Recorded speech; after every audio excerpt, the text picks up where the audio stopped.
Malam itu, Budi tidak tahu bahwa perjalanan terakhirnya sebagai sopir ambulans akan mengubah hidupnya selamanya.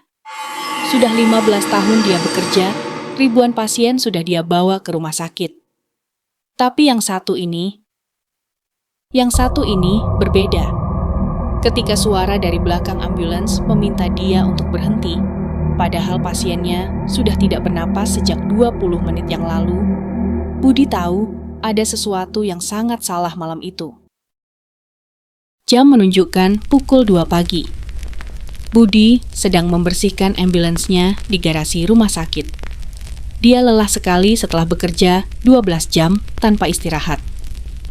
Tiba-tiba, radio di ambulans berbunyi. Ada panggilan darurat dari Jalan Melati nomor 45. Seorang nenek berusia 78 tahun pingsan di rumahnya. Budi langsung menyalakan mesin. Dia sudah hafal jalan ke Jalan Melati. Hanya butuh 10 menit untuk sampai ke sana. Tapi kenapa malam ini terasa berbeda? Kenapa jalanan terasa lebih sunyi dari biasanya? Sampai di rumah nomor 45, Budi melihat sebuah rumah tua yang gelap. Hanya ada satu lampu yang menyala di teras depan. Perawat Sari sudah menunggu di depan pintu dengan berangkar. Dia terlihat pucat dan gemetar. "Budi, pasiennya sudah tidak sadarkan diri," kata Sari dengan suara bergetar. Keluarganya bilang dia pingsan tadi malam, tapi Sari berhenti sejenak, matanya menatap kosong. Tapi kulitnya sudah dingin sekali. Mereka berdua masuk ke dalam rumah. Di ruang tamu yang redup, terbaring seorang nenek di sofa tua. Rambutnya putih, wajahnya pucat seperti kertas. Sari langsung memeriksa nadinya. Tidak ada. Dia memeriksa pernapasan.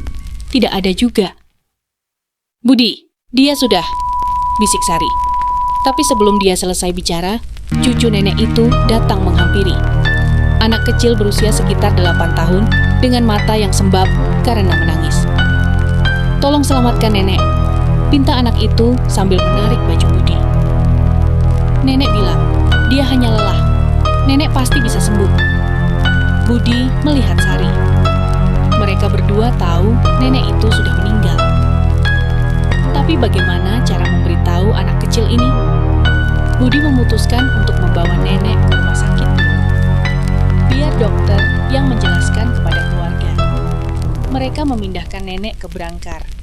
Tubuhnya terasa sangat ringan. Terlalu ringan untuk orang dewasa. Sari menutup wajah nenek dengan selimut. Mereka berjalan menuju ambulans dalam keheningan. Di dalam ambulans, Sari duduk di belakang bersama nenek. Budi menyalakan mesin dan mulai berkendara menuju rumah sakit. Tapi ada sesuatu yang aneh. Biasanya, kalau membawa pasien yang sudah meninggal, perjalanan terasa tenang. Kali ini berbeda. Ada suara bisikan halus dari belakang. Budi pikir itu suara Sari yang berdoa. Tapi ketika dia melihat ke spion, Sari terlihat diam dan menatap keluar jendela. "Berhenti!" Suara itu berbisik lagi. Kali ini lebih jelas. Budi duduknya berdiri. Dia yakin suara itu bukan dari Sari. Suara itu terdengar tua dan serak. Persis seperti suara orang yang sudah lama tidak bicara. "Sari, kamu tadi bilang apa?" tanya Budi sambil terus menyetir. "Aku tidak bilang apa-apa," jawab Sari bingung. "Kenapa?" Jantung Budi mulai berdebar kencang. Kalau bukan Sari yang bicara, lalu siapa?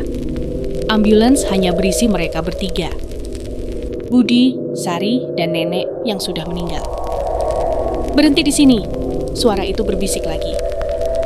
Kali ini tepat di telinga Budi. Tangan Budi gemetar di setir, dia melihat ke spion lagi. Selimut yang menutupi wajah nenek masih rapi. Tidak ada gerakan sama sekali. Tapi suara itu pasti datang dari arah nenek.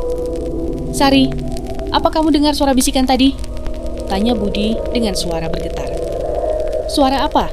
Budi, kamu baik-baik saja?" Sari mulai khawatir melihat Budi yang pucat. Budi bingung. Kenapa Sari tidak mendengar suara itu? kenapa hanya dia yang bisa mendengar. Dia terus menyetir, berharap suara itu tidak muncul lagi. Tapi harapannya sia-sia. Aku bilang berhenti. Kali ini suara itu keras sekali. Sangat keras sampai Budi refleks menginjak rem mendadak. Ambulans terhenti di tengah jalan yang sepi. Sari terlempar ke depan karena rem mendadak. Budi, kenapa kamu rem mendadak? Bentak Sari sambil merapikan dirinya. Kamu tidak dengar suara tadi? Suara yang minta kita berhenti?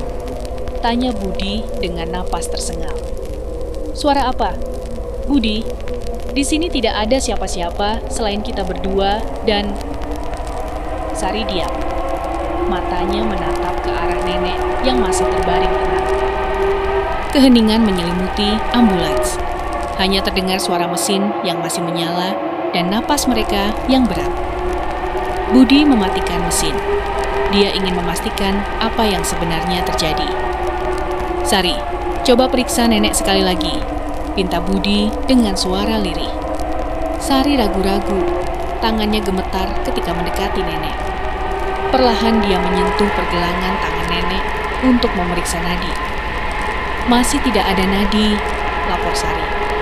Tubuhnya juga masih dingin. Budi menghela napas lega. Mungkin dia hanya kelelahan. Mungkin dia mulai berhalusinasi karena terlalu banyak bekerja. Dia akan menyalakan mesin lagi dan melanjutkan perjalanan. Tapi ketika dia memutar kunci kontak, mesin tidak mau hidup. Aneh, tadi mesinnya baik-baik saja. Gumam Budi sambil terus mencoba menyalakan mesin. Turun, suara itu berbisik lagi. Kali ini lebih jelas dari sebelumnya. Budi dan Sari saling menatap. Kali ini Sari juga mendengarnya. Wajahnya pucat seperti kertas. Budi, suara itu datang dari... Sari tidak berani melanjutkan kalimatnya. Mereka berdua perlahan menoleh ke belakang. Selimut yang menutupi wajah nenek masih rapi. Tidak ada gerakan sama sekali. Tapi suara itu terus berbisik. Turun sekarang, aku ingin pulang. Dengan hati berdebar, Budi dan Sari turun dari ambulans. Mereka berdiri di tepi jalan yang gelap, tidak tahu harus berbuat apa. Angin malam bertiup pelan, membuat daun-daun pohon bergoyang dan menimbulkan suara gemerisik. Budi, kita harus bagaimana? Bisik Sari. Sebelum Budi bisa menjawab, pintu belakang ambulans terbuka sendiri. Tidak ada angin kencang, tidak ada yang menyentuh. Pintu itu terbuka dengan perlahan, seperti ada yang mendorongnya dari dalam. Brangkar tempat nenek terbaring mulai bergerak. Perlahan tapi pasti, brangkar itu keluar dari ambulans. Roda-rodanya berputar sendiri di atas aspal. Budi dan Sari hanya bisa berdiri terpaku. Mata mereka tidak berkedip melihat brangkar itu bergerak sendiri menyusuri jalan. Arah yang dituju brangkar itu adalah kembali ke Jalan Melati nomor 45. Dia ingin pulang, bisik Sari. Nenek itu ingin pulang. Mereka mengikuti brangkar itu dari jauh. Langkah demi langkah, brangkar itu bergerak stabil menuju rumah tua di Jalan Melati. Ketika sampai di depan rumah nomor 45, brangkar itu berhenti. Selimut yang menutupi wajah nenek bergerak pelan, seperti ada angin yang meniupnya dari bawah. Kemudian, suara bisikan itu terdengar untuk terakhir kalinya. Terima kasih sudah mengantarku pulang. Setelah itu, semuanya hening. Brangkar tidak bergerak lagi. Selimut kembali rapi menutupi wajah nenek. Budi dan Sari berjalan mendekati brangkar dengan hati-hati. Ketika Sari mengangkat selimut, mereka melihat wajah nenek yang tenang, sangat tenang. Seperti orang yang sedang tidur nyenyak di rumahnya sendiri. Keesokan harinya, keluarga nenek mengatakan sesuatu yang membuat Budi tidak bisa tidur selama berminggu-minggu. Nenek selalu bilang, kalau dia meninggal, dia ingin meninggal di rumah ini. Di tempat dia dilahirkan 78 tahun yang lalu. Budi menyadari satu hal. Kadang-kadang ada permintaan terakhir yang harus dipenuhi. Bahkan setelah seseorang tidak lagi bernapas. Bahkan setelah jantung, mereka berhenti berdetak. Dan malam itu, dia belajar bahwa tugasnya sebagai sopir ambulans bukan hanya mengantar orang ke rumah sakit. Kadang-kadang, tugasnya adalah mengantar mereka pulang ke rumah. Pulang untuk terakhir kalinya.